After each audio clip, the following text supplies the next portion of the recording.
Hey, what's going on? Mathew here. Listen, I am super excited about today's show.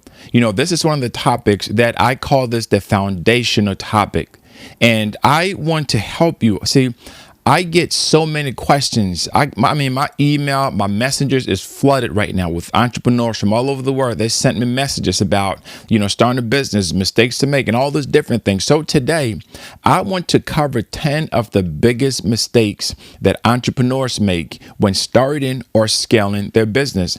Now, this here is based off of years of, personal research, experience. I've had the opportunity to work with businesses of all sizes, right? From businesses that have just less than 10 people to business that have 300-400 plus employees. So I understand the different dynamics, but I want to be able to help you because here's the thing. If you want to start a successful online business, you want to avoid these mistakes. So make sure that you have a pen, you have a paper, you have something to write with because you're going to need this information. Trust me, if you want to just thrive and not just survive. A lot of businesses they're just surviving. They're barely making it. But I want to help you avoid this. And if you're new to this channel, make sure that you hit that like button. It helps with the algorithm, and I appreciate that too. And subscribe to the channel, turn on that notification bell. So anytime that a new video comes out, you're going to be the first person of all the people on this planet to get notified of it. So let's jump right in here. Now, one of the reasons why I decided to do this, because from personal experience, these are some of the mistakes that I made that it took me some time to kind of figure out how come this not working, how come that's not going through. So you've probably made these mistakes or you're making these mistakes right now and it's costing you. And in the state of the current economy, listen, with the volatility, you don't have the time to go left and go right. You got to know exactly what you're doing. So let's jump right in. The first biggest mistake that entrepreneurs make when starting a business, right? This one is huge. This is vital. That is lack of market research. I see so many people do what's called a bandwagon business. You're probably asking, what is a bandwagon business? A bandwagon business, it's a business that people tell you, man, this business is lucrative. This business makes a ton of money. I know so many people that started, they're doing well, they're successful. So you jump on that bandwagon. You don't do any research. You don't have the slightest clue, but you just know that this business is lucrative. Now that's one of the ways you can gauge if a business is, to start a business. But you got to do market research. I've seen so many people. They hear about this business. They jump to it. They jump on it. Things don't work out. 3-4 months later on, they're starting something else. A few months later on, like within a span of like a year, they've done about 15 or 20 businesses. And the reason why that didn't stick because they never did the research themselves to make sure that this particular industry that I want to get involved in, right? This particular industry is something that I can see myself. I need to do some research. Now, I want to give you 5 things for each one of these. I want to give you 5 solutions for what you need to do if you want to avoid these mistakes because they're costly. They're not just costing you with your time, but they're costing you financially, right? I remember a few years ago, I got a call from this guy. He got my contact somewhere, somehow. He called me and he said, I heard about you, I wanted to, I need some consultation. I need some help with my business. I'm like, yeah, sure. What's going on? So he said that he spent over $1 million on eBay. He wanted to buy products and sell things online, right? So he invested with, money so much. He was like, I spent over $1 million to try to build an eBay type business, but I never made a profit. And I was like, what? You spent that much? And he was so hurt. He was like, man, I've wasted so much money. I need some help. What do I need to do? I haven't seen any profits at all. So you could imagine you spent $1 million to build a business. You didn't do any market research. You didn't do any competitor analysis. You didn't do anything just because you heard it was profitable. You just jumped on there. And $1 million later, you're back to square one. And another thing too, I had a similar situation again, right? A few years ago, I was on a call with another guy. And this guy was telling me, man, I was a multi-millionaire but I lost everything. Now, a lot of things were going on. One of the reasons why is that when he wanted to make some transitions, he made some mistakes, not avoiding certain things. Again, market research, because whenever you try to maneuver with business, you got to do your research. So many people today jump on business bandwagon. They jump on an industry bandwagon. It's like you're following trends that you don't really care for, but just because that trend is popular, after a while, you don't do your research. Just like with the gold mine, right? During the gold rush period, so many people just jumped on that industry, right? To make money off of gold. Went to California. They had no plans. Now, I understand sometimes as an entrepreneur, like you got to do what you got to do. Like you just do things here and there, but you got to research. So when you jump on a industry bandwagon, here's the problem with that. Two problems with it. First, you don't really know the history of that wagon you're jumping on. Second, you don't know where it's going. So you don't know where it came from and where it's going. If you don't do your market research and you just jump on any industry because people are telling you that it's lucrative, you're going to find that you end up losing so much money and so much time. Take real estate, for example. A lot of people say that real estate is profitable, and absolutely, it's very profitable. But if you don't understand how the market works, if you don't do your market research, do you want to do commercial? Do you want to do residential? Do you want to do single family? Do you want to do multi? If you just blindly go into real estate, you're going to lose a ton of money, right? So you want to make sure. So what are the 5 ways that you can be able to solve this, right? I want to give you 5 things that you can do right now to help you with the market research. So first, you want to conduct a thorough market analysis to understand your target audience, their needs, and purchasing behavior. Let me say that again. You want to conduct a thorough market analysis. What is an analysis? An analysis is when you take data, you take statistics, you take different demographics, you look at the different things. Okay, I'm analyzing this and I can see this, that, customers that are have a certain income, they usually purchase certain type of items. This particular industry is doing successful or in this country or in this region. So you analyze different data, and part of the data that you have to analyze is your targeted audience, right? Who are you trying to target? If you don't have a targeted audience, don't start a business. Now you can do some tests, right? You can do some tests to see, kind of put your fillers out there. But again, this is where research comes in. I've spoken to businesses that have hundreds of employees, several businesses like that. And I ask them this question when they want to consult with me: who's your target audience? Most of the times they haven't gathered enough data, because I look at the data that your business has generated, right? I look at the benchmark to see where you're heading, how things are going, but they have no clue, right? They have no clue who that targeted audience is. And that is a big problem, because you cannot attract who you don't target. You can't just see, people make this mistake. They want to reach out to everybody, right? They just want to reach out to everyone. And that is a huge mistake to make when you're starting a business. You can't just want to reach out to everybody, because not everybody need what you have. I don't care how great it is. You have to understand your target audience. Okay, that goes into their demographics. What age are you looking to target? What gender are you looking to target? What geographical region are you looking to target? What countries are you looking to target, right? What income level? What educational level? People don't understand that in order for you to have a successful business, that is part of your market research. So when you gather all that data, then you're able to make an informed decision. So your target audience, you need to understand their needs. What need do they have that you can meet? See, people just don't sometimes just buy things online because they want to buy things. People buy things that they feel that they need, whether it's impulsive buying, right? When people shop on impulse, they just buy things because they think, you know what?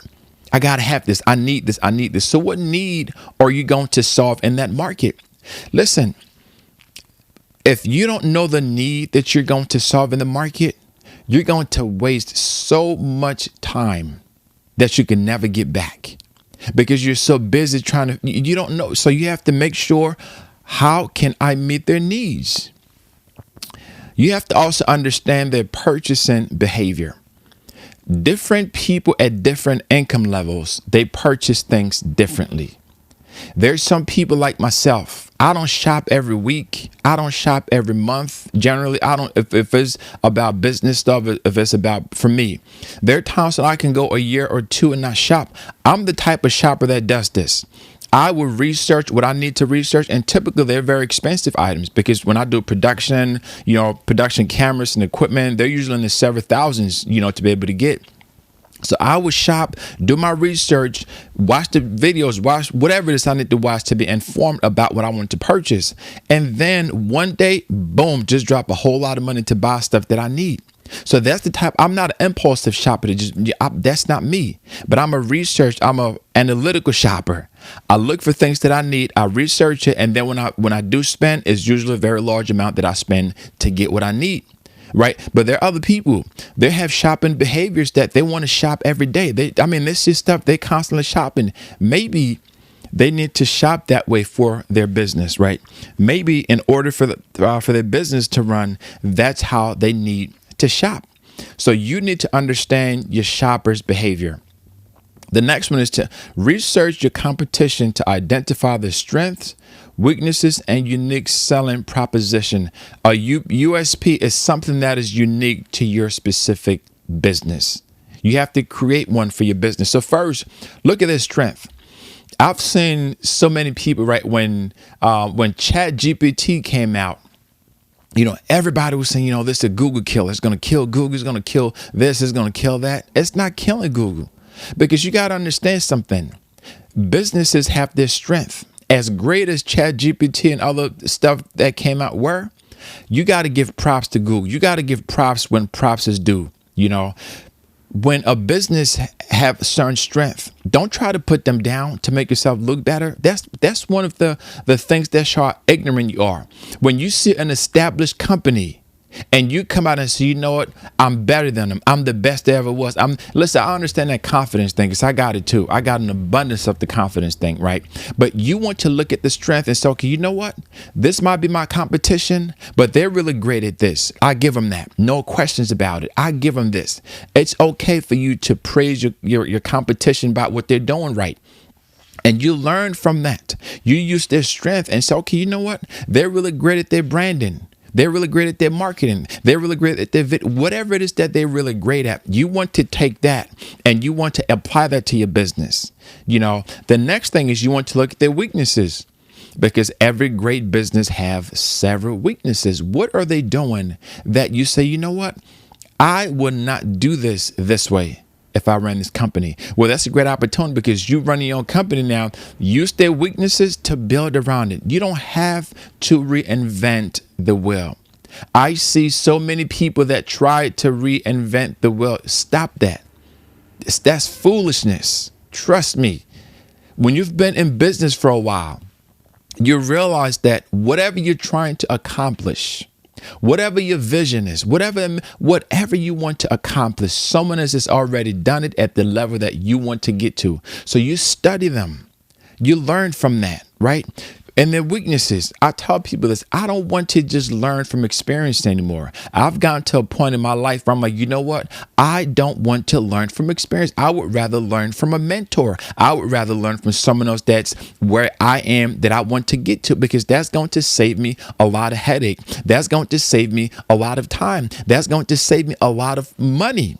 So many people don't really pay attention to that. And then your USP, your unique selling proposition, something that's just unique to you. Like when you look at, like Nike, just do it. Rather encouraging you that, listen, our products help you get the job done. Just do it. Our products help you get the job accomplished. Whatever you want to accomplish, whatever you need to do, you're an athlete, whatever. Listen, we can help you get the job done. So people look at that. Just do it. Just do it. So when they put on the Nike apparel, I just got to get it done. It inspires people.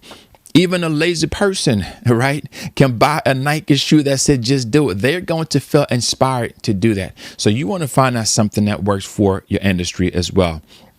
All right, so number 3 now, I'm talking about lack of market research and 5 things you can do to overcome that. So the first one is conduct market analysis. That's your target audience, their needs, their purchasing behavior. The second one is research your competition to identify their strength, their weaknesses, and your unique selling proposition. The third one is stay updated on market trends, emerging technologies, and changes in consumer preferences. This is key again. Stay up to date, stay updated with market trends. What is a market trend? A market trend is something that people are doing on a larger scale, on a global scale, right? It's something that a lot of people are just doing, whether it's a particular dress, right? When you look back in the 90s, right, the way that people dress in the 90s with the baggy jeans, baggy clothes was the trend back in the 90s. So for those that were in the retail industry, for clothing industry, guess what? The market trend was baggy clothes. So it made no sense for you to have any type of clothes outside of that if you wanted to reach a global audience. You can look at pictures from the 30s, the 40s, the 50s, the 60s, up to today, and you can see the market trend in all of those things. So designers began to follow that market trend because they wanted to create designs that goes with the time. Right. So for the same thing too, for your business, you want to follow the market trends. Now, when you follow the trend, you want to be able to, you don't use everything in a trend because it may not apply to your specific business. You may want to use the idea of the trend.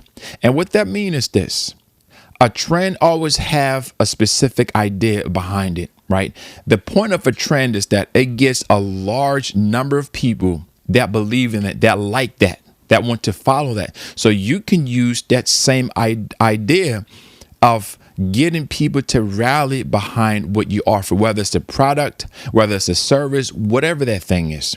And then the next thing is emerging technologies. A few moments ago, I mentioned ChatGPT, and they had record numbers.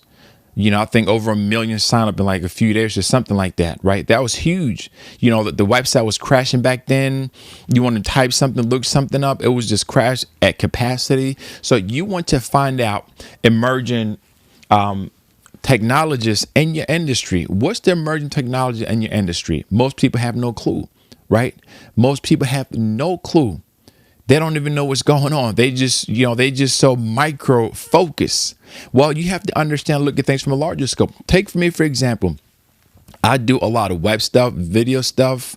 Those are the primary things that I do, but I'm always looking, always learning. Now, I don't apply every single thing that I learn because there's stages to technology, right? There are different stages. Some technologies, it takes a little bit longer to implement, especially when you have a large organization. You can't just take something and just implement it like overnight compared to being an entrepreneur. So let's say for an entrepreneur, you learn about ChatGPT, how you can, incorporate that in your business. You can implement that literally right away, right? But if you have an organization that you want to do things on a larger scale, you have to go through the sales department, the marketing department, customer service, the VPs, the senior VPs. So you have the hierarchy, and then the CEOs, the chairman. So for large organizations, you have a hierarchy that you have to go through. But for an entrepreneur, it starts with you and it ends with you. But you want to pay attention to that. What technologies in your industry can you capitalize on? What technology industries can you use to grow your business? All right, so the next one is changes in consumer preferences. Over time, consumer preferences change.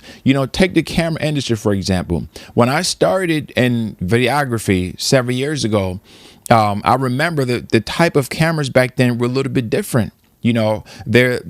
Consumers preferred a certain type, right? Take cell phones, for example. If you remember back in the 90s, right, when cell phones pretty much just got started, they were like huge, big. It can cover your entire face. Like you put a cell phone in your face, it's like you got a mask on. Like it just cover your whole face. So that was consumer preference back then. But when you look at cell phones today, now of course they're getting a little bigger and bigger and bigger. But back then it was just you needed to be able to have big hands to be able to hold the cell phones back then. But today you have a little cell phone and you put it, and you're good to go. And back then, too, a lot of people rather just talk. They didn't have any apps. You couldn't download anything. It was just just for talking, right? And just maybe like a beeper. If you're old enough to remember what a beeper is, back then, or a pager, that was something too that was part of that during that time. But the point of it is you have to look at consumer preferences in your industry. What do people prefer? What are they trying to go to? What do they like? All right, so the next one now is you want to utilize surveys, focus groups, and interviews to gather valuable insights directly from your potential customers. This is vital. You want to use surveys. If you can create surveys about a specific type of business or industry that you want to, you're involved in, even if you're involved in business right now, it's not too late for you to get surveys, because the part of a business is market research never stops. You continue to do research time and time again as you get to different levels, right? So you want to conduct surveys. You ask a few questions to get people's thoughts and people's feedbacks. I've been part of organizations where I had to build a survey for people to take regarding a new product launch, website feedback, leadership feedback. So you gather information through a survey, and then you want to do focus groups. A focus group can comprise of a handful of people. A focus group have different stages to it, right? I'm not going to go through all those stages to it, but the point of a focus group is that they are focusing on a particular item, a particular topic that they want to give their feedback on. They want to see what works, what doesn't work. They want to check the pricing point. They want to test out the product. They want to test out, the expenses that come with it. They want to check out, there's so many things that a focus group can help you understand. And typically the focus group, for example, websites. You're looking to build an app, looking to build a website. You can create a focus group or testers to check that website out. You don't need 10, 20, 40, 50 people, right? Now, there are certain products that you need that many, but for the most part, you get a handful of people, 3 people, 4 people, 5 or under. Listen, I want to create a focus group on this. Can you help me with this? I have questions, and people are always willing to lend their time. And if you want to motivate them, you can make that a paid gig where you say, listen, I'm going to pay you X amount of dollars for your time. And that's another option too. And people are more likely to do that when you pay them something for it.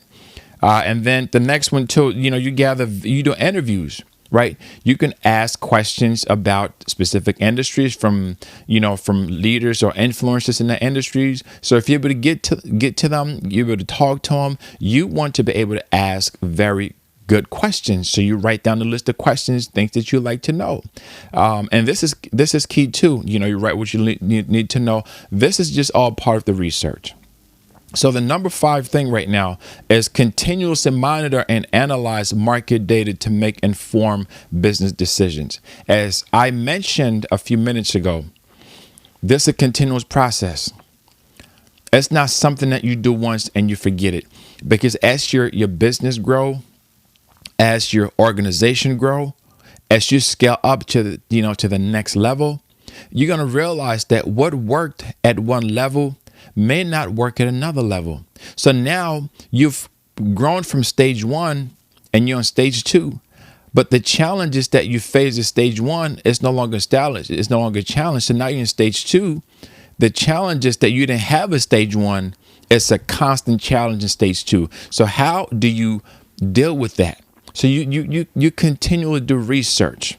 You don't stop, because as you grow, if you want to be successful, right, you have to learn to continually, analyze the data. So one of the things that I do is I make sure that I'm analyzing data.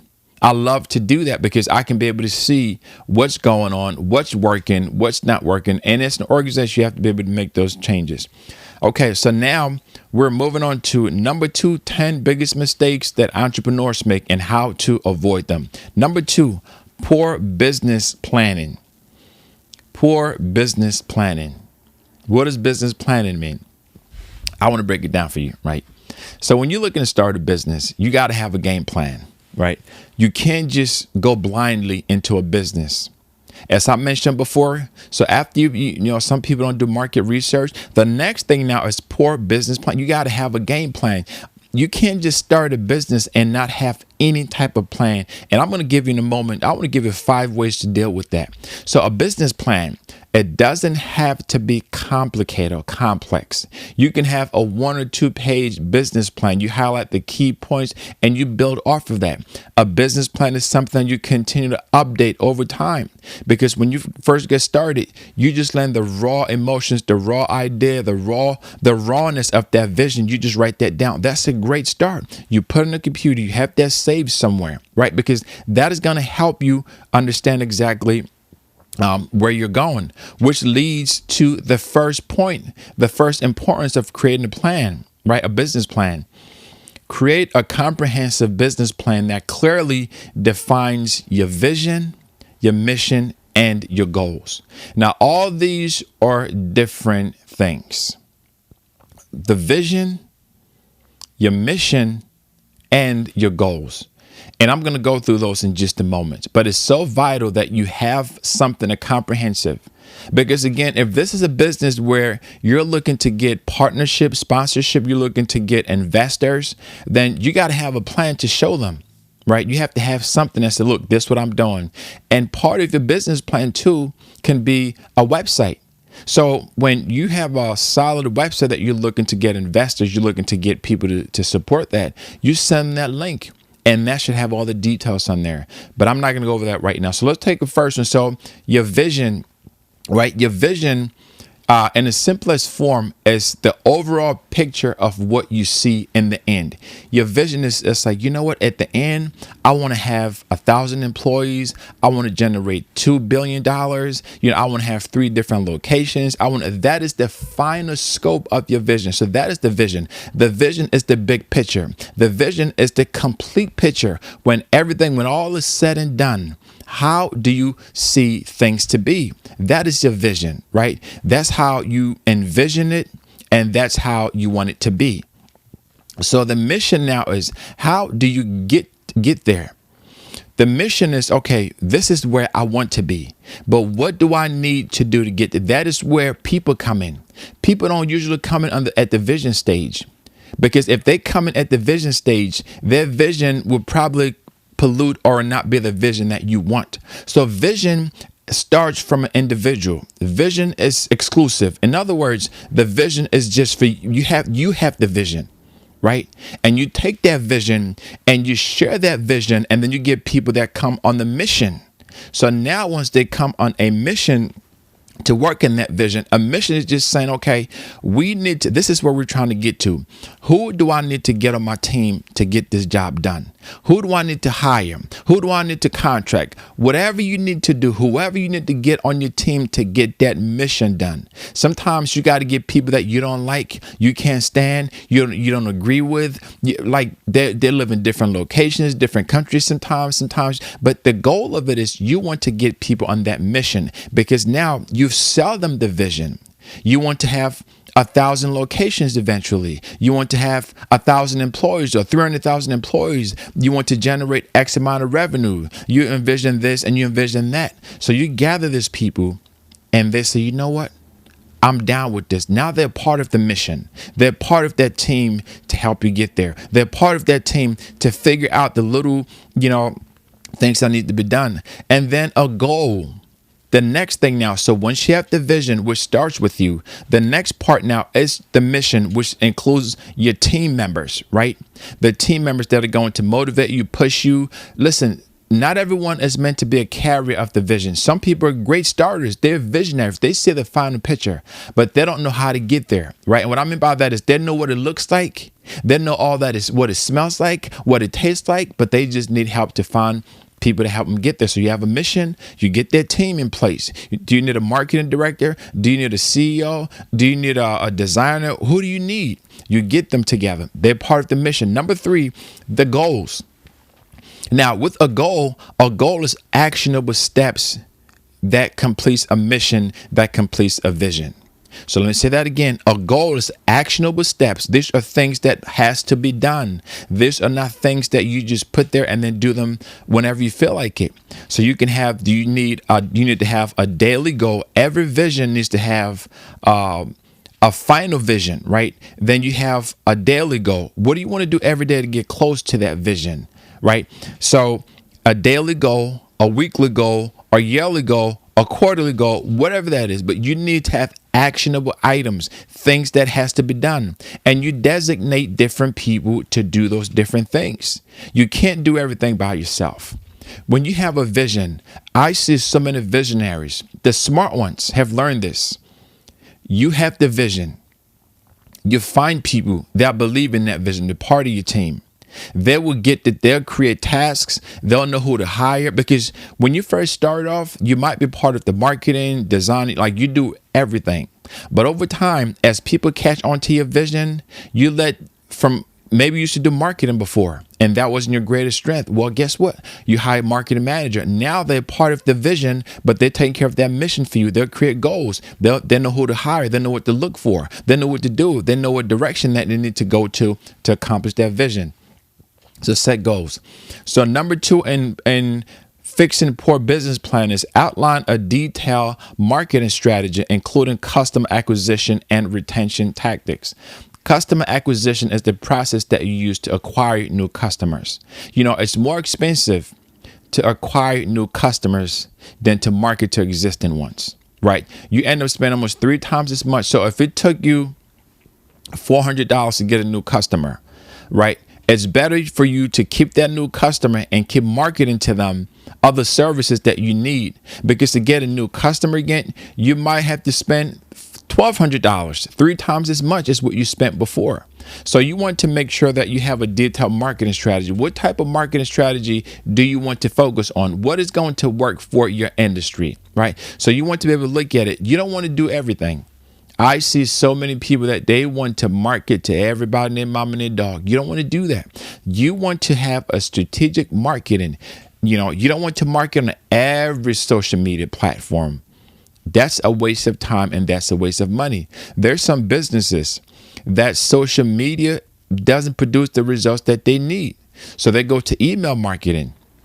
Email marketing works great for them. Some companies still do direct mail marketing, and that still works very well for them. The goal of it is you want to create a marketing strategy, what I call a content calendar. And I've helped businesses, create content calendar for an entire quarter or for an entire year. So we know that for the next 1 year, this is what, the marketing looks like. We're going to send, this email twice a month or once a month. We're going to do reach out to new customers. We'll have sales. We'll have this, but you create a marketing strategy, a content strategy. We're going to produce X amount of videos. We're going to produce X amount of content. We're going to do all these different things. That's what a marketing strategy goes into. And as I mentioned before, your customer acquisition and retention tactics. It's just as important for you to retain the customers that you get, because it makes no sense for you to get customers and you just lose them after, like a few days or a few weeks or whatever. You want to make sure that you have a strategic plan in doing so. So the third thing now in helping with the business plan is you develop a realistic financial plan that accounts for initial investments, operational costs, and potential contingencies. What does that mean? In a nutshell, every business have operational cost. These are costs that are associated with what it takes to run your business. What it takes to buy equipment, what it takes to pay your staff, what it takes to, if you have a building, the building cost, if it's the rent, you have a mortgage, you have this, you have a lease. These are all the different things, operational, that it takes to run the business on a daily basis. So you want to be able to make sure that you account for that. So do you need $100,000 per month to take care of that? Do you need $1 million or $3 million or whatever that amount is? You have to kind of, know how that's going to work. Because if not, then you can find yourself in a major hole where things are not, the operational cost doesn't cover the main things that you need, and you find that your business is in the negative. And sometimes that happens. There are times when you come up with initial investment, you needed to start something, and you start it, and then things just happen. You have to, go with that. So your operational costs are vital. Those are key things that you want to have in mind. The next thing now is you want to set measurable objectives and establish key performance indicators, KPI, to track your progress. Now, different companies, track different KPIs, right?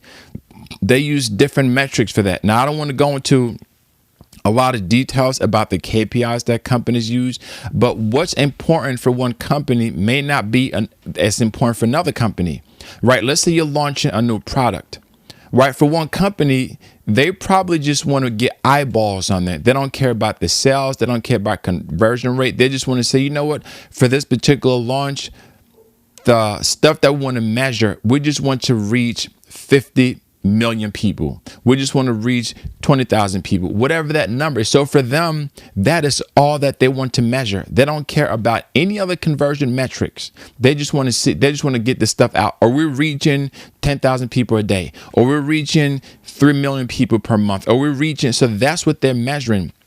Well, another company might want to track that. They might want to look at their conversion rate to how much does it cost to acquire a new person. So when the person comes on that landing page or that website to purchase, what is our conversion rate, or how are we converting? Are we getting, is it worth the investment that we're making? Do we need to invest more? Do we need to change tactics? Do we need to do whatever it is? So when it comes to KPI, I just say this, this is based on what you want to accomplish. Right. Again, a KPI that's important for one business may not be important for another business. Right. So you want to be able to make sure that you track what's important to you. When I tell people this, track what's important to you. If you're sales driven, well, track your sales KPI. If you're just engagement driven, you just care about engagement. You want to see that people are going to your website, they're clicking around, the sessions improve. The reach is different. You track that. All right. The next thing now is number 5, again, about improving your business planning. Regularly review and update your business plan to adapt to changing circumstances. You're going to realize that circumstances change. Things change all the time, and you have to adjust your business plan for that. I see so many people that don't take into account that, listen, market conditions change, life happens. Things happen that you didn't plan for, you didn't expect, you wasn't prepared for, but boom, it just hit you like a brick wall, and you have to adjust your business plan. Sometimes you started with a business partner and things go south. Now you have to restructure your business plan to create one just for you. Sometimes you started with, a team of 7. All of a sudden you realize that, you need to scale up to a team of 50. Well, you got to change the business plan. Okay, well, how do you accommodate 50 people? Or you started with 100 people. Now you're down to 3. Well, you have to make adjustments. So regularly, review your business plan. This is something that you do every quarter. Every quarter, how are things going? Is there anything that I need to change? Yes, no, maybe. Some things you change, other things you don't change. All right, so number 3. All right, these are the 10 biggest mistakes that entrepreneurs make when starting a business. So we're at number 3. That is insufficient capital. Whenever you start a business, I hear so many people say, yeah, man, start this business with 0 money down. You can do this and do that. There may be some truth to that, right? But you realize that I would rather start a business with money than no money, because the headache that you go through, the loops that you got to jump through, the hoops and all that stuff, man, it's just so much because you don't have any money. So you have to settle. A lot of times you have to settle. Right? You have to just take whatever's given to you when you don't have any money.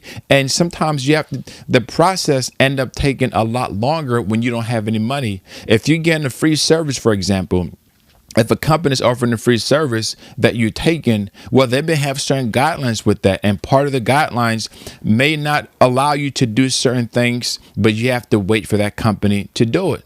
Right. So you can't just go do whatever you want because they're helping you and it's free. So now something that should take about 3 days end up taking about 2 to 3 months because you have to get on that company's timetable. But if you have startup capital, that's different. So the first one, calculate your financial needs accurately and ensure you have enough capital to cover your startup costs and initial operating expenses. Your startup costs and initial operating expenses. I mentioned before, you want to be able to have some type of capital.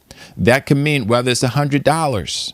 Some people in some countries, $100 is all that they need to start a business, and they would do amazing things. Other people is $50, right? Now, this is a small amount, but I'm just trying to get you to understand the point here. Other people is $100,000. Other people is 2 million, 100 million. So you want to be able to make sure that you're calculating the cost that's needed for your operational cost, right? So if you want to start an online business, for example, well, how much is it going to cost you to build your website, which is a key factor. So once you determine that, you want to look at your web hosting. How much is it going to cost you to host your website security, your domain name, the maintenance for your website. If something goes wrong with your website, do you have someone that you can get support?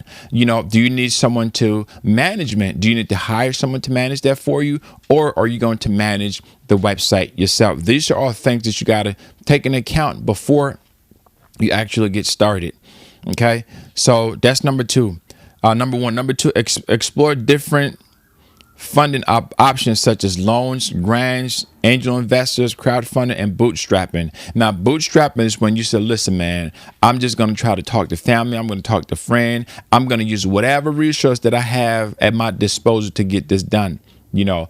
A lot of times that's how people get started. They don't have the capital to do all that. So they just try, listen, whatever I have, I'm going to do whatever I need to do to get this business going. And then you have loans. Now, when it comes to loans, you want to make sure that the interest rate, that's where they're going to get you, right? The APR, like the interest rate, sometimes you end up paying more or just as much with the interest rate as you do the actual loan itself. So if you have an interest rate that's very high percentage, you want to be able to try to get a decent interest rate. If you get a loan, that you have an interest rate like 15%, 16%, I mean, that's ridiculously high, right? That's too high. So make sure that, when you get loans, you research the type of loans that you can get. Also, grants. Grants are great, but the challenge with grants is that sometimes they can take a long time because grants, they cost you nothing. Some grants, you can get them easily, but other grants that are a little larger can take, a long period of time for you to get it. And also angel investors. There are people who will say, you know what? I believe in what you're doing and I want to invest. That's why they're called angel investors, because they believe in you and they just come in alongside you to make sure that they get that going forward. And then crowdfunding. Now, crowdfunding is another option. There's several platforms where you can go to, or you can build your own platform. I've taught a lot of companies how to create a crowdfunding platform where people come in, they make donations, they give, and you can use that method to be able to get capital for your business. All right, so the next one, number 3, consider seeking advice from financial experts or consultants to help assess your capital requirement. Get advice. How much capital are you going to need for this business? One of the things that I consult with companies about is when it comes to their website, e-commerce. They want to know what software or what platform should I use for my business. They want to know how much is it going to cost to design a quality e-commerce website. They want to know about web hosting. They want to know about server space. Want to know about security. They want to know about management. If there's any issues, they want to know about integration. Well, I have different CRMs that I'm using. I have different servers that I'm using that I need to integrate this with different multiple platforms. The scalability part of it. How easy is it for me to scale my business if I have this cross-platforms, integration? So that's something there too. You want to be able to get financial advice because you can understand the initial cost that is going to be for all those things, because those are key things that's needed in order for you to have a successful business. All right, so the next one is you want to develop a solid financial forecast that demonstrates the viability of your business to attract potential investors. You want to be able to forecast. A few years ago, when I was getting ready to launch a new business, I, had a forecaster, someone that went and they forecasted, in the next year, we're forecasting this, it's just projections, that within the next 2 years, your business is going to generate so within the next 3-5 years. And that's good to have because that's a motivating factor, right? So if you projected that the forecast for your business is going to generate, let's say $300,000 within the next year.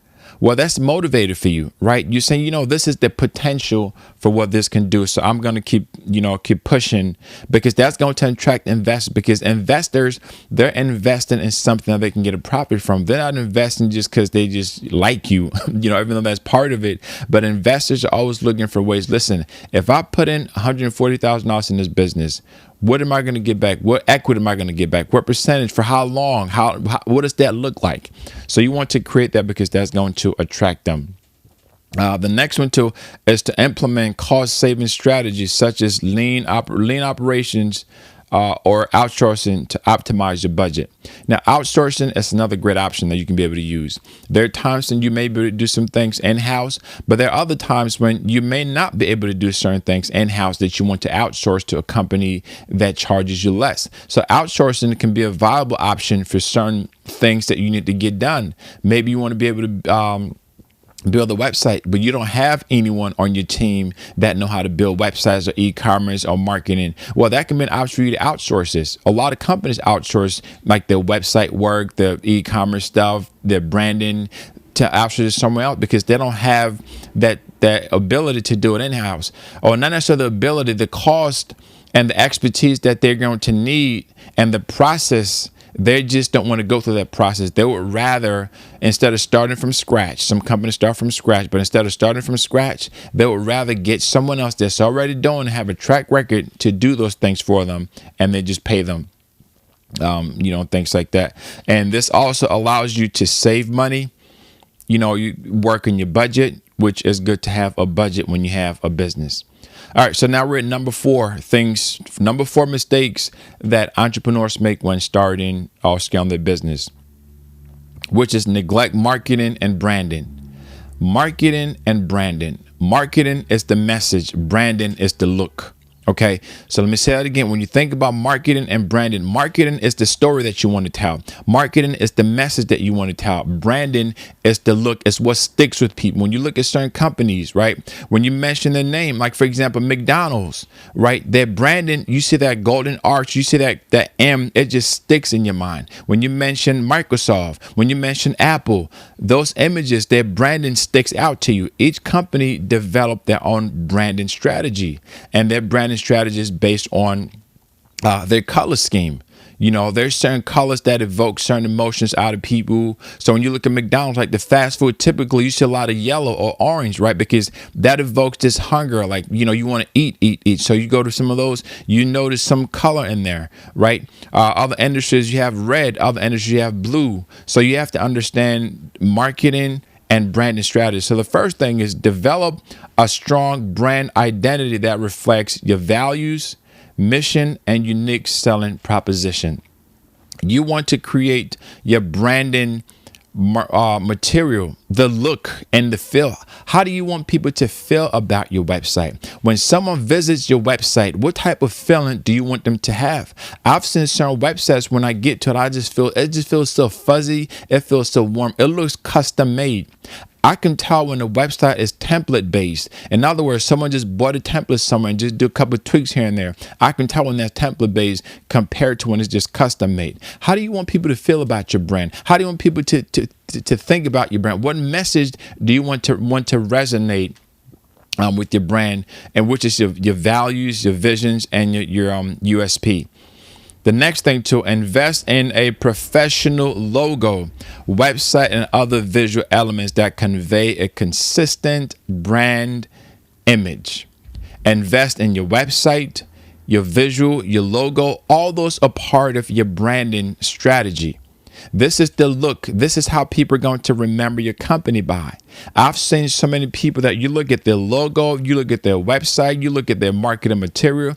It looks horrible. It doesn't look professional at all. It's not attractive. It's not welcoming. It just doesn't get it done. So what exactly are you going to do to change that? Well, hire a professional logo designer. Stop trying to do everything yourself. You get to a point in business where you got to let people who know what they don't do what they do best. For me, I've learned my strength. I know my strength, my core competencies. I know what I'm not that good at. So I let people that are great at what I'm not good at to do those things. Because when I let people that are great at what I'm not good at do my work for me, the company shines. I shine. Everybody shines. So make sure you invest in someone, get a good logo for you. That's important. The visuals, because that's what people see. That's what they remember. I've seen so many companies that their visuals are just stunning. They are incredible. They're amazing. I love their visuals, right? And one of the companies that I really love their branding and their marketing strategy is Black Magic Design. I love their branding strategy, their marketing strategy, more so their branding. I love it, right? Because their stuff is so crisp. You can tell that they have top quality designers, some of the best in the world, creating their branding materials from the imagery, right? So you want to make sure that you invest in that. I haven't had to invest in a graphic designer, someone that handles all the graphics for me. I don't do any banners. I don't do any brochures, any catalog, any of those things. I hire someone else that can just get the job done. So next, develop a comprehensive marketing plan that includes digital marketing, social media, content creation, and public relations. So social media, right? Digital marketing. Well, digital marketing has so many different things, but in a nutshell, it's digital. It includes email marketing, inbound marketing. Email marketing is a key way for you to reach customers, right? It's a huge way. It's still the success rate is amazing. It's very high, but people don't realize that. Whether you want to do pay-per-click, you want to do search ads, all those are part of your digital marketing strategy. And then social media. People want to go on your website, like the social media platform. You use that platform to connect with your audience. But I tell people this. Don't let social media be the only platform that you use to promote your business, right? Or because I see people sometimes, they put all the eggs in this social media basket. And when something happens, either that platform gets banned or their account gets banned or something happened, they'll lose everything. I've had that happen to me before, and you don't want that. Content creation. Content creation could be whether you're writing blogs, you're creating videos, you're creating tutorials, you're creating some type of a material to put it out there for people that are looking to learn something. You want to add value to people. That's the goal, is you add value. And then, of course, your public relations. People are going to have questions about, a certain aspect of your company. What type of public image do you want your company to have? There are people that in the PR, their public, relations and public department, that's all that they do. They answer questions regarding the branding, they answer questions regarding the company. That's all that they do. Number 4, identify the most effective channels to reach your target audience and allocate your marketing budget accordingly. So here's the thing. When you're doing marketing, you want to be able to test out different venues. Right? You test out different social media platform. You test out certain ad platform. You test out certain keywords. You test out certain creatives. You test out certain videos. You test out certain headlines. So you're testing a variety of different things. You may end up testing about at least five different things that you want to test, 5 different platforms. So once you test all those things out, right, the initial cost is going to be, a lot, because you're testing. Once you've tested out those 5 different, whether it's platforms or creatives or whatever it is, then you want to optimize. Optimize meaning is just tightening things, right? Now you cut out the bone, and you just take the meat. So all the stuff that works from those different platforms, you notice that you look at your benchmark, you notice all the things that work, you take those things that work and you optimize, you tighten things up, and you put more money towards that, right? Just like when you do an ad campaign on, let's say, Facebook, well, they have a way that you can be able to allocate majority of your budget towards what's working. You set a preset limit, let's say $5 let's say you have a budget of $50, right, per week. And you want to tell Facebook, I want to allocate $5 towards all the ads that I have. But after that, I want you to take the rest 45 to only put to the best performing ads. So the AI is going to look at that and say, okay, well, we've allocated $5 spread across 3 or 4 or 5 different ads. Now we're going to allocate the next 45. So that may mean that the next $45, they allocate that to just 2 ads. It can be just one ad that's performing extremely well. So you want to be able to do that. Number 5, regularly analyze and measure your marketing efforts to optimize your strategies and campaigns. So when you have a campaign, most people don't really go back and see what worked, what didn't work. When I run test campaigns, or I'm doing campaigns for myself or other companies, this is the part that's crucial, because I want to analyze and say, okay, well, this didn't work well. I'm checking the mobile, wouldn't get that much, the click-through rates wasn't good on mobile, but it was great on the desktop. What do we need to do? The conversion rate, I was hoping for a 2.5% to 5%, but I'm only at 0.6%. Something is going on there. So you look at all those to analyze, and then you re-strategize, and then you deploy it again. So that's how you continue to grow. All right, now let's move on to number 5. We're talking about mistakes that entrepreneurs make and how to avoid them. Number 5, poor team building. Your company is as good as your team. If you can have the greatest product on this planet, you can offer the greatest service on this planet, you can be the best at what you do. But if you have a team that doesn't support that doesn't show that, trust me, your reputation is going to tank. People are it's going to be so much negative talks around your business that you're going to end up losing business because of that. So it's vital that you take time to invest in your team. It's important that you invest in the training of your team. You invest in the direction of your team. Team building is a huge part of a successful company, a successful organization. Anything that's successful always have a successful team behind it. So the first thing is this: when it comes to building your team, clearly define the roles and responsibilities of each team member to ensure alignment and avoid overlaps. You want to make sure that each team member know their responsibility, what their role is. They need to understand if you're doing marketing, right? You stick with just marketing and marketing alone. Stop trying, to create websites if you're just supposed to do just marketing. Stop trying to do other things that you're not great at. Stop trying to take videos if you just focusing on just marketing, and vice versa. So when each person understand their responsibilities, right, is very laid out, is very clear, there won't be any overlap.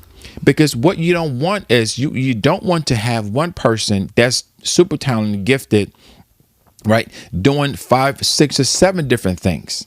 Then they begin to overlap now, and that's not going to be effective. You want them to focus on what their responsibilities are. Now, if you have a person that's a generalist in your team where they have broad knowledge of different things and you assign for them to do all those different things, that's different. But within their responsibility, it's going to be very clear that so-and-so can do this. They can do 4 or 5 different things, right? So once you have that clarity, you avoid overlap. Everyone is on the same page. Number 2, to building a quality team is hire individuals who not only possess the necessary skills, but also fit well within your company culture. You can't just hire someone that's just great at what they do. As much as tempting as that sounds, when you hire people that are great at what they do and they have a nasty attitude, trust me, it is going to pollute the company culture. I've seen so many times where people are excellent. They are the best at what they do, but their attitude, their work ethics, their personality is horrible. It's so negative. Nobody want to be around them. Nobody want to talk to them. Nobody want nothing to do with them. And you can't have someone like that. As much as you would want to, you got to pass on that, because attitude matters in the workplace. Whether you're an entrepreneur, you're looking to hire freelancers, you're going to hire other people to work for you, work with you. A person with a negative attitude that don't match yours, stay away from, because in the long term, they might come in that first week, first month might be great, but trust me, you start butting heads later on, and it just go downhill from there. Number 3. Foster open communication and collaborations with your team by creating a positive work environment. This is vital. So whether you're starting a small business and you have a team of just one, you want to foster that positive environment so they can talk to you about anything. You guys can talk about anything. You can go over anything. You can build anything. You want to be able to make sure that the environment, the atmosphere that you set up is conducive to growth. You want to set up an atmosphere where people feel like, you know what? They're going to listen to me. They may not implement everything that I say, but I know that my voice will be heard in this particular company with this particular business. When people feel like their voices are being heard, they're more willing to go 110% for you. But if they feel like, you know what, it makes no sense for me to even say anything because I know it's not going to go anywhere anyway, I'm not going to, then you start to stifle people's growth, and then your company culture, your sales overall, eventually it start to suffer. Number 4, provide opportunities for professional development and growth to keep your team managed and engaged. You want to give your team the ability, or you want to provide opportunities for them to grow in this particular industry, particular section, right? So you want to provide training. Sometimes that means bringing experts from outside, right, to come into your organization, to come into your business, and they're going to analyze it. And they say, okay, well, this person is doing marketing. Well, let's train this person. This person is doing websites. I get this all the time where companies reach out to me. Mathew, we got a small team. Oh, we got a medium-sized team. We've checked out your video tutorials. Want you to help us. We want you to help us to build websites, to train our team with this and that. And I love to do that because I'm able to train them so they can be able to get to a professional level for web design and marketing and all those things. So you want to be able to make sure that you're providing the opportunities that your team needs. What I've seen happen too many times, you have people that work for companies. They're stagnant. They don't feel like they're growing. Years, no advanced training. Years, nothing to challenge them. And if you're like me, I love hands-on. I love, I love the challenge to grow.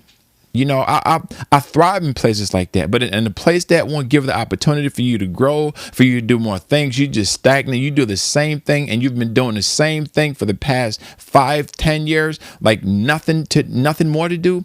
People get stagnant and then they don't grow. That poses a major problem because if you decide that, man, my company is not growing, I need to get to the next level, you've created a company culture of laziness where people are so comfortable not growing. They're so comfortable not expanding. They're so comfortable in knowing what they know from the beginning that they don't want to expand anymore. They're fine. And there's going to be a lot of pushback with that, right? So you want to be able to foster an environment they can be able to learn. And number 5, regularly evaluate and provide constructive feedback to improve individual and team performance. Now, this one here is something that, not everyone likes criticism, whether it's constructive or destructive, especially destructive. So you want to make sure that you create an environment where people on your team, they can get constructive criticism. What is constructive criticism? You take a look at what someone is doing, what the team is doing. Right. And you can say, listen, I know that you were supposed to do the marketing. You started out great, but then we found a lot of errors in the work you're doing. The graphics don't look as good as they used to. What's going on? How come your work looks sloppy now? But, so you give constructive criticism. You don't want to give destructive criticism. In that same scenario, someone is not living up to their ability that they can, and you say something like, how could your work is horrible, it's bad. I don't even know why we were hiring this company. What are you still doing here? You got 2 weeks to fix this. If not, you're fired, blah, blah. Then that way people get on edge, right? They start working out of fear now. They can't produce at their best because at the back of their mind, if I make the slightest mistake, I'm gone. And you don't want to hire people like that. You don't want to build a team where they're so afraid of losing their job, or they're afraid of losing opportunity with you. You want to be able to, yes, you keep that standard, but at the same time, you want to be able to make sure that you're giving them quality feedbacks. I know what it's like to give feedbacks, both constructive feedback and destructive. There are people that'll give you feedback because they don't like you. You have to learn to balance feedback you get from people. When you get feedback from a person that resonates with you, you pay attention to it. But you can tell when the feedback comes from a place of constructive criticism or when it comes from a place of jealousy. Some people will criticize it just because they're jealous of you. They will criticize because they don't like you, not because the work that you're doing is not good, not because the quality is not good, but just for whatever reason, they just don't like you. In cases like that, you learn to just ignore them. So number 6 right now, we're talking about 6 mistakes to avoid for entrepreneurs when starting or scaling your business and how to solve that. Number 6 is overlooking customer feedback. This is huge. We live in a world where with just one snap of a finger, just one click, one little few seconds, people can leave a review about your business that completely just shut it down. It's so vital that you take people's feedbacks, your customers' complaints and reviews, seriously. And the first thing is this: establish multiple channels for customers to provide feedback, such as surveys, online reviews, or customer service hotlines or a phone number they can contact you with. Whether it's a form on your website, whether it's surveys, whatever online, you want to provide that for them, because people want to give you feedback. When a person loves your product or they don't like your product, trust me, they'll let you know. They will let you know. A person that loves your product, they probably tell maybe a handful of people, right? Maybe 5, 10 people at most, share with other people. But a person that hates your product for whatever reason, has a negative review, they will tell at least 3,000 people, because they want to make sure that they let the entire world know that this product is horrible, this product is trash, this product is not good. So you want to be able to take the feedback, right? Your company is not going to grow just from people that love the product or service that you offer, but it's going to grow from the people that hate it, because the people that hate it, they may hate the product, but they're going to have some good points. And as an entrepreneur, you got to listen to all of it. People that hate your product, they hate your services, but they're going to have some key points. So let's say they make 5 points about your company, your product, your services. That's not true. 5 points. And out of those 5 points, one of them resonates with you. You got to take that one that resonates with you. So you know what? They may not like me, but they have a point here. And I think all of us can do better at that. So number 2, actively listen to customer feedback and respond promptly to address concerns and improve customer satisfaction. So when people do have a concern about your product, when people do have a concern about your services, when they have a concern about something, don't wait, 6 months to respond to it. If they live in negative, especially when it's negative, if someone leaves a negative feedback about your company, about your business, about what you're doing, you need to address that within 24 hours, if not sooner. You want to get right on it. Don't let it linger. Do not let it linger.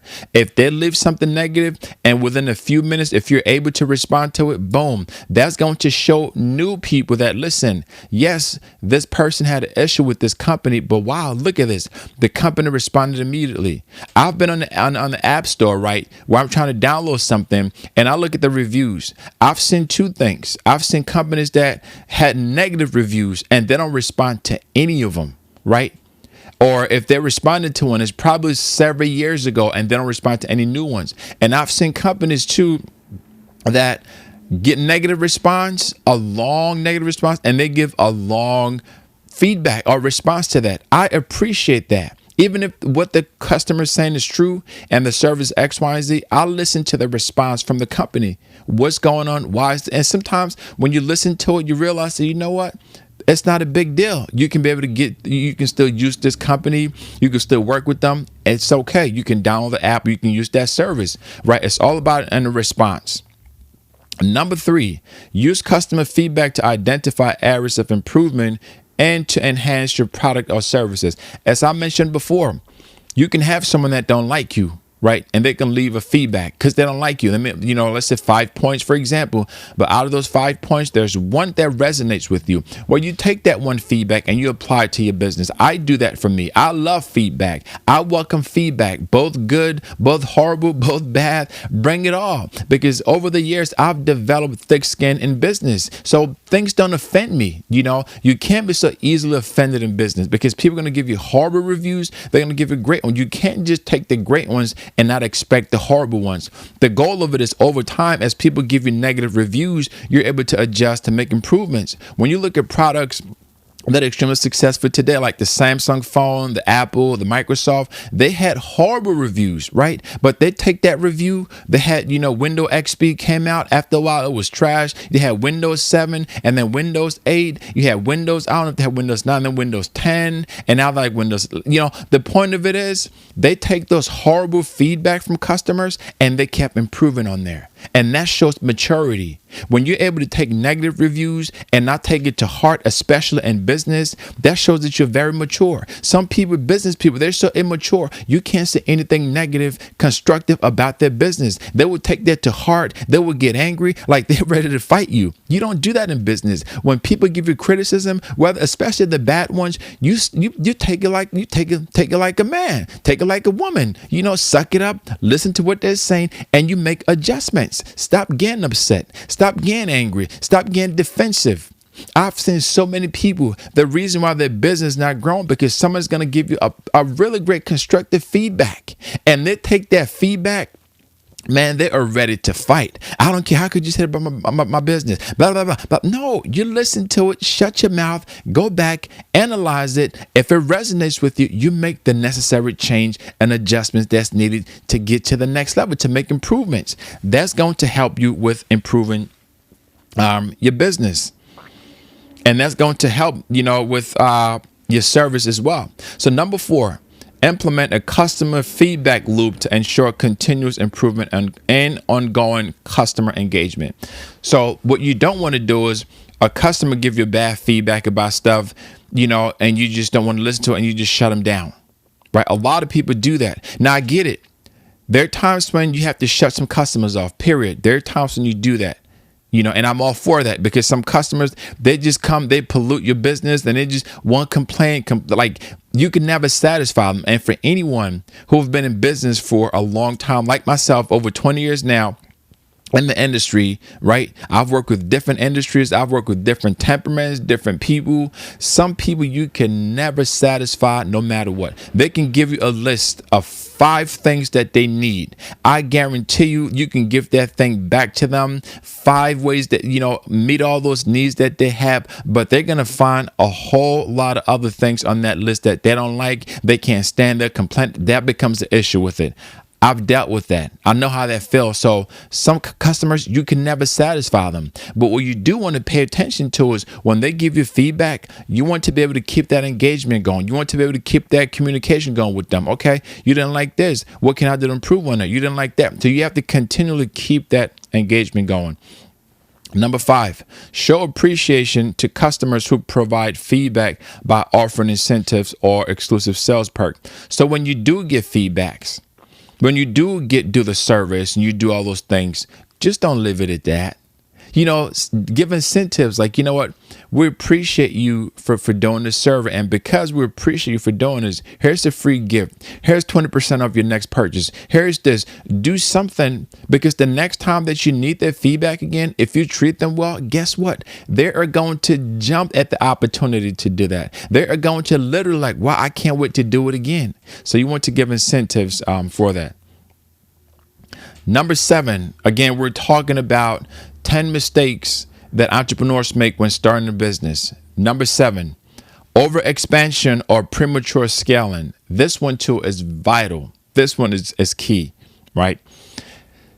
There are businesses that they scale before their time. They expand before their time. They try to just grow faster than they can manage. You want to be careful that you're not growing faster than you can manage, because when you grow faster than you can manage, you lose so much. You lose good people because you begin to put unnecessary strains and burden on people that are not ready to scale at that level. You lose a lot of money because it's going to cost you so much money to scale at that level. You lose so many opportunities. So you have to scale accordingly. So let's take, for example, so the first thing is this: focus on building a solid foundation before scaling up. Ensure that your operations, infrastructure, and resources can support the growth.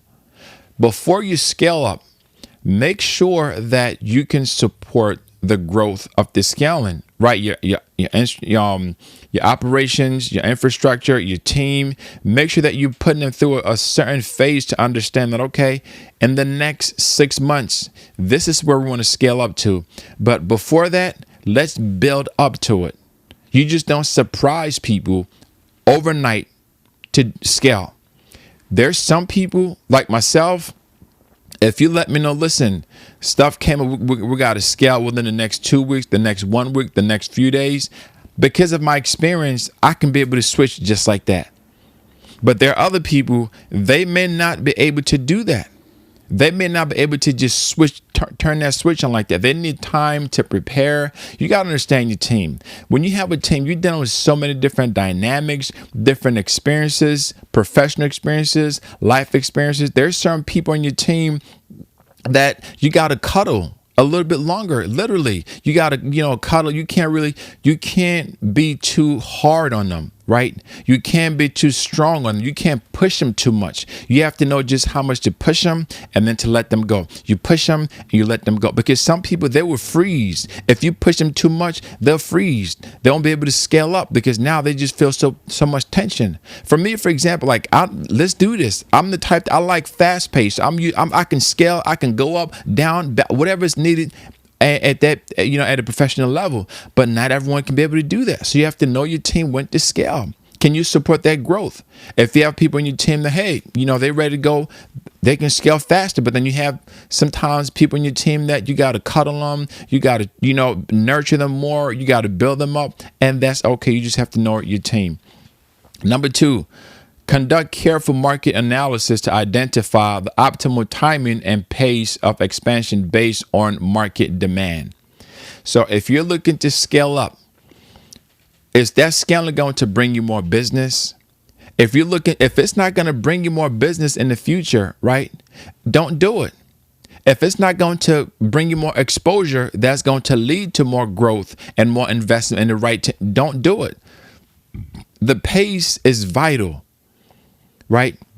During the holiday season, you need to understand some things are going to sell during the holiday season that won't sell during the summer season. So if you're planning to scale for the holiday season, you have to see the demand for that particular stuff. That's why some items are seasonal. You can't sell every item all the time. Some items are just seasonal, right? So they sell great in one season, and another season they don't sell too well. So it's about just knowing the timing that works. Number 3, monitor key performance indicators and financial metrics to determine if your business is ready for scaling.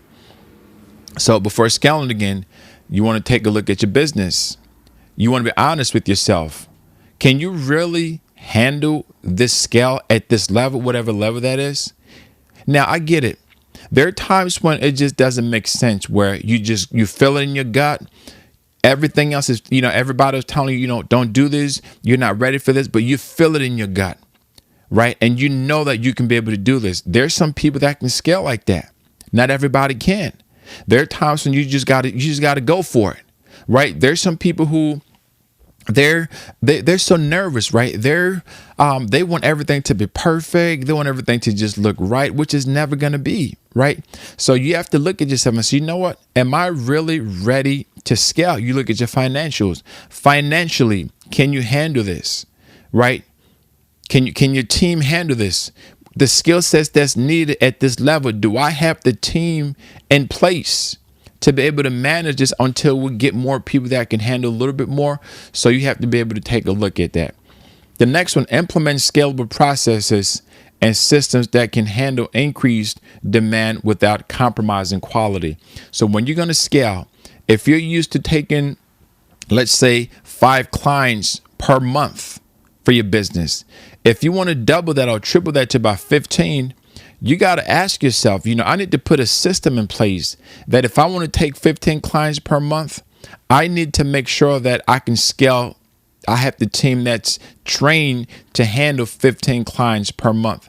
Now, 15 clients per month may not seem like a lot, right? But if you do certain businesses where you have to build something custom from the ground up, where you only used to having 5 clients, you have to, they request furniture, for example. They want custom furniture. So you have 5 clients every month. They're requesting, quality stuff. And now you want to scale it to 15. That's like, okay, do I have the manpower? Do I have a system in place that I can be able to scale up to that? Number 5, gradually test and validate expansion strategies in specific target markets before scaling up globally. Now, you've seen a lot of times with some of social media platforms where before they release a certain feature to the entire world or the entire platform, they'll start off by testing a specific country, right? Or a specific city. So they'll start off with this specific city or state and see how that works and work out the little kinks that they have with that city. Then if that works with that city, they'll roll it up to a state level. Okay, state level works. A country level works, a region level. Those regions work. They scale up. The point of it is you want to test out the little things here and there and see how that works before you scale up. So now we're at number 8. We're talking about 10 mistakes to avoid as an entrepreneur, whether you're starting a business or scaling a business. These are mistakes that can detrimentally affect your business, has huge detrimental effect on your business.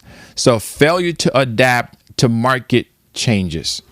One thing that you have to be ready for as an entrepreneur, the market is going to change.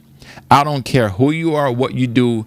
You can't always predict the market. You can't always control it sometimes, because sometimes you may be for a little while, but then things change. So here's the first thing you got to do. Stay informed about industry news, emerging technologies, and changing customer preferences through continuous market research. I mentioned this in step 1, lack of market research. You want to make sure that you're seeing what emerging technologies are coming out, customer preferences, market research. So you want to be able to stay up to date with anything that's coming out new, because as the changes come, you adjust. Now, you don't have to change everything right away, but you want to make sure that the key parts of your business that you rely on, if there's a major change in the industry that can benefit your organization, that can benefit your business, that can benefit your team, then you want to see how you want to implement that. And sometimes that means bringing out experts from outside your company to come in and assess and train your team. Number 2, monitor competitors' activities and analyze their strategies to identify potential threats or opportunities. So you want to look at your competitors' the activity. What are they doing, right? What are they doing that I can be able to learn from? What are they doing that can hurt my business?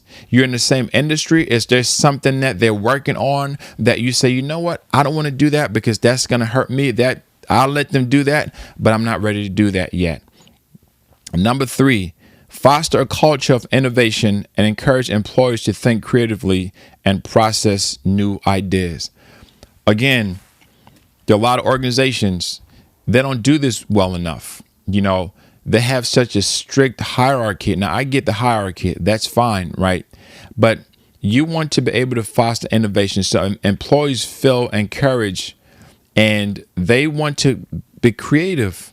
Some companies, they don't care about your creativity, because if you're not at a certain level, they don't want to hear whatever you have to say. And that's not a good way to do something. Let the employees, let your team, whether you have a team of 3 people, let them feel like, you know what, my ideas are important. Even if you don't implement them, you can let them know, listen, I appreciate your ideas. I can't always implement all of them, but I'll do the best that I can. All right, so the next one is develop a flexible business model that can adapt to evolving market conditions and customer needs. So one of the business models is you can have a fixed price, you can have a subscription based. If you notice now, a lot of companies have moved on to a subscription based model. This wasn't the case, years ago. But they realized that in order for them to compete and to adapt, they have to use a subscription-based model, which really works for some and others don't want to do. But by having a subscription-based model, let's say you sell an item for $1,000 to buy the item, right? Well, you may offer a subscription where for, $20 a month, $100 a month, whatever that amount is, monthly fee, the monthly fee is going to always be more than the buyout price, right? So instead of paying $1,000 one time for the year, right, they end up paying about $1,200 if they do the subscription base. So that gives, your profit margin is going to be a little higher there and you make more money through that route. But again, you have to adjust with the industry, you have to adjust with the market. All right, number 5, stay connected with customers through surveys, focus group, and social media to understand their changing expectations. When you start a new product, you start a new business, right? Your customer expectations, they're going to change over time. Let's say 6 months after you started a business, a year after you started. Well, from when you started to 6 months to 1 year to 2 years later on, your customers are going to have different expectations from you. They're going to feel different things. They're going to want something else. So you have to make sure that you're adjusting according to that. All right. So number 9, we're talking about 10 mistakes to avoid as an entrepreneur when you start a business. So number 9, lack of focus and trying to do everything. I alluded to this before. I've seen so many people fall into this trap. I've even fallen into this trap sometimes that I have to catch myself and get out of that everything hole. You try to do every single thing. You're wasting your time. Let me say it again. When you're trying to do everything, you're trying to be everyone, trying to play every role, right?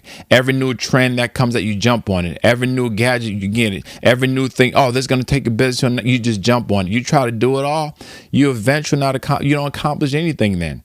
So let me help you with that. Prioritize your goals and focus on the core aspects of your business that drive revenue and growth. What drives revenue for your business? What core things drive revenue for your business? You focus on that. I've realized that sometimes if you're doing, let's say, about 10 different things, right, to drive traffic to your website to increase revenue, you're going to realize that of those 10 things, maybe 2 of those things really work. So what you do is you shut off temporarily for now. You shut off those 8 other things. They're distractors. And you focus on the 2 things that work. When you focus on those 2 things that work and you grow, you may realize that, okay, these 2 things work now, and it should get to different levels. Some of the things that you cut off before, you may add those to the list.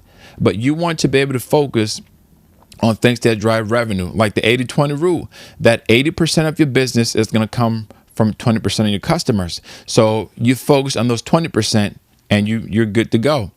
Number 2, delegate tasks to capable team members or consider outsourcing non-essential activities to free up your team.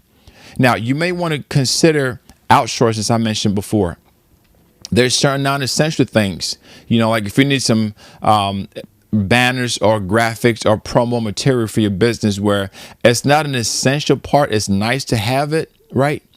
And you can outsource something like that, where you can have someone else do it for you. But when you have something like like you need a solid website, you need something for email, you need something for e-commerce, and you need something that's core to your business. You can outsource things like that because that's going to save you time. It might be costly, but you're getting good quality. Number 3, avoid chasing multiple business ideas simultaneously and instead concentrating on executing one idea successfully. Man, I can't stress this enough. When I started online, I know so many people that are not around because they tried to do like 6, 7, 8 different things simultaneously. Means at the same time. You can't do that. You got to pick a couple things to focus on. And then you just go from there. I decided to stick with the e-commerce and the video and the web industry. I'm not out there trying to do a whole bunch of stuff. Like people tell me real estate, that's really great, it's good. But I never went to that real estate and just started to, that's something I just, eventually I'll probably get into that more. But again, I wanted to stick with a specific industry and then just go from there. I'm in the creative industry. I love the creative industry. I was created to do this. That's just not my passion, but it's what I'm good at professionally. So I stick with that because I know that that's a really great route to go. I'm not trying to do 5 or 6 different things. Now, I might do 5 or 6 different things within that same industry, but again, it's within the same idea to promote it.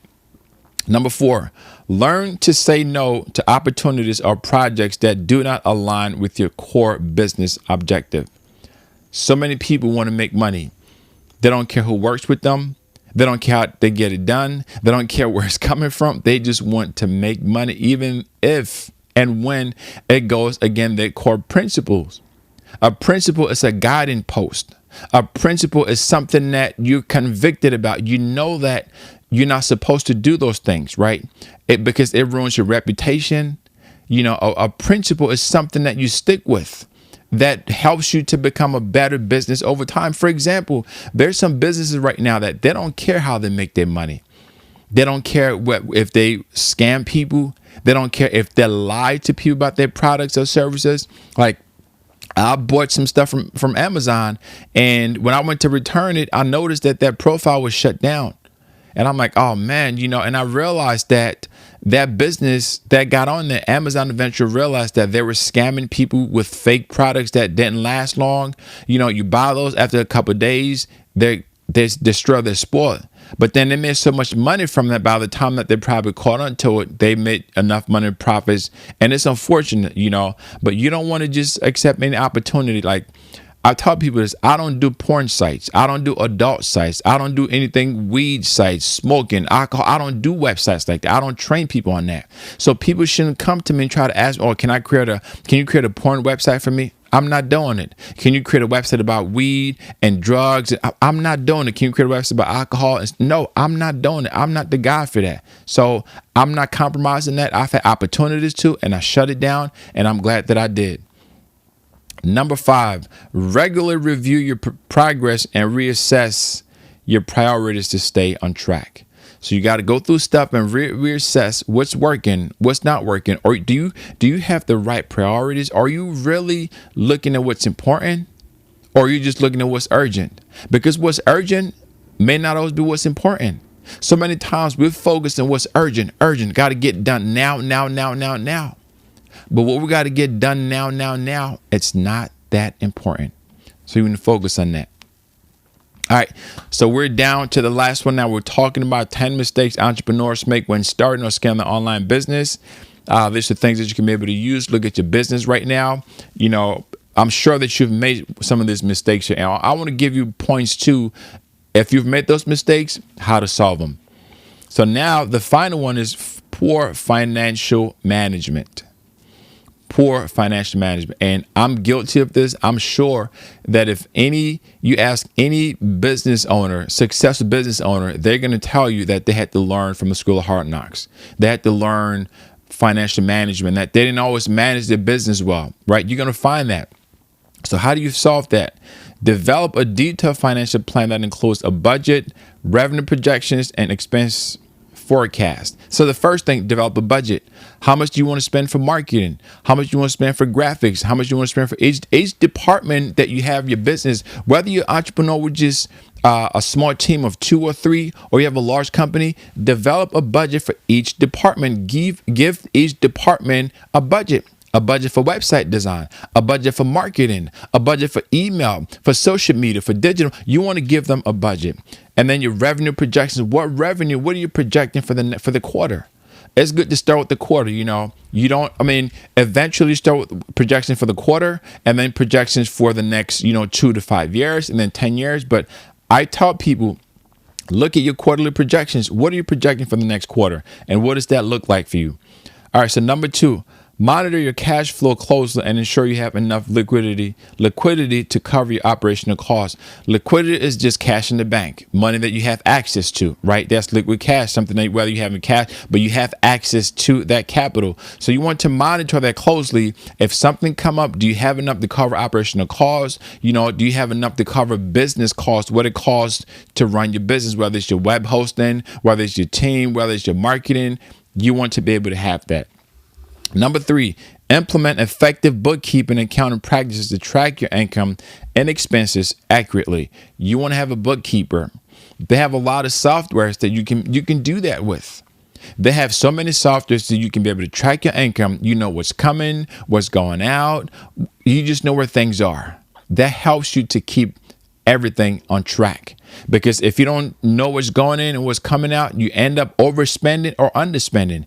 People don't realize that it's just as detrimental for you to underspend as it is for you to overspend, because there are times in certain situations where you need to overspend to get certain results. It's not always about just underspending, right? So sometimes you underspend and then you lose opportunities because you were trying to save. Now you're going to have 2 types of entrepreneurs. You're going to have entrepreneurs that are spenders and entrepreneurs that are savers. Which one are you? Some people, they just want to spend. They don't mean they just spending machine. We'll recoup it later. We'll get it later. Sometimes they do, sometimes they don't. Others, they want to save because they're afraid of the volatility on the market. They don't know when things are going to go down. So they want to save. You can't have the extreme of both. You have to find a balance. You have to know when to spend and when to save. And this is something that takes time, right? But you got to have a balance.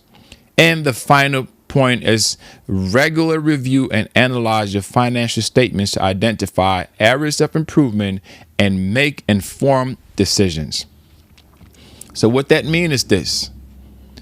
You analyze everything. It goes back to this again. You always analyze your business, where you are, how things are going, to make an informed decision. That's the bottom line. Being an entrepreneur, you're going to go through the roller coaster, right? You go up, you go down, you level out, you go down, you go up. You want to analyze. When you go up, analyze what made you went up. When you crash, analyze what made you crash. When you level, analyze what made you level. So as you're going in this roller coaster of entrepreneurship, you want to be able to analyze each step of the journey, because there's something to learn at each level. There's something to learn at each stage. You want to make sure that you're analyzing all that part of it. Hey, listen, I hope that you enjoyed this video. If you found value in this, if you stayed to the end, congratulations. Make sure that you share this link. You go to my website, MathewTaman.com, if you want to learn, how to build professional websites for any type of business. Go out there, check it out. And I'd love to work with you. And, whether it's just you or you have a team that you want to train to do websites, I would love to work with your team.